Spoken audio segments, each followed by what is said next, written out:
Good afternoon. We're excited to be out here today at Collins Gardens to make an announcement about a steep decline for San Antonio in the rate of adult obesity.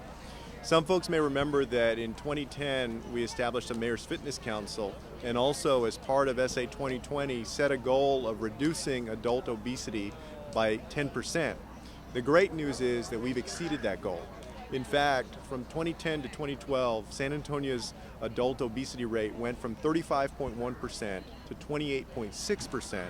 In the same time frame, the state of Texas went from 31.8% to 29.5%. For the first time in a long time, San Antonio is actually doing better than the state of Texas, and our rate of adult obesity is declining at a faster rate.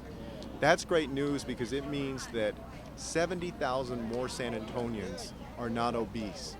It's a 19% drop, and it means in real terms that less folks will be at risk for developing diabetes, for hypertension, for stroke, for all of the things that drag on the quality of life of a person.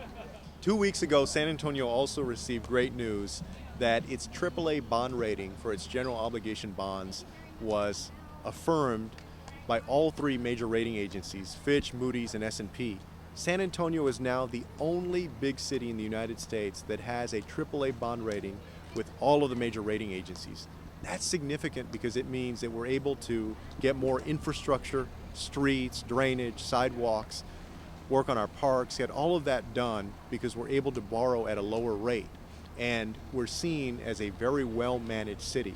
A lot of credit goes out to our City Manager Sheryl Sculley and her staff.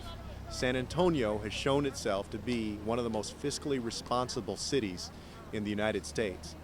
Finally, I was also very proud that yesterday our city was ranked among the top aspirational cities in the United States. That means that we're a place of great opportunity and also great culture, an up-and-coming city. Of particular significance was San Antonio's ranking as second in terms of its amount of brain gain. As someone who was born here and grew up here, I know that we often hear about a brain drain in our city. But the fact is that in the year 2013, we're seeing the reverse. We're seeing an increase, a 20.3% increase, it was determined over the last few years, in the number of college graduates who are coming to San Antonio and being homegrown. Only Austin was first at 20.6% growth.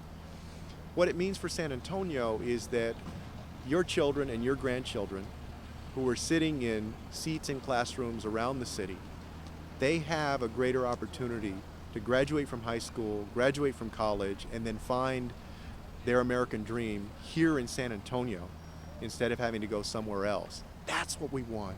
We want an infusion of talent from outside our city, but perhaps even more importantly, we want talented folks within our city to get a great education and then find their dreams here.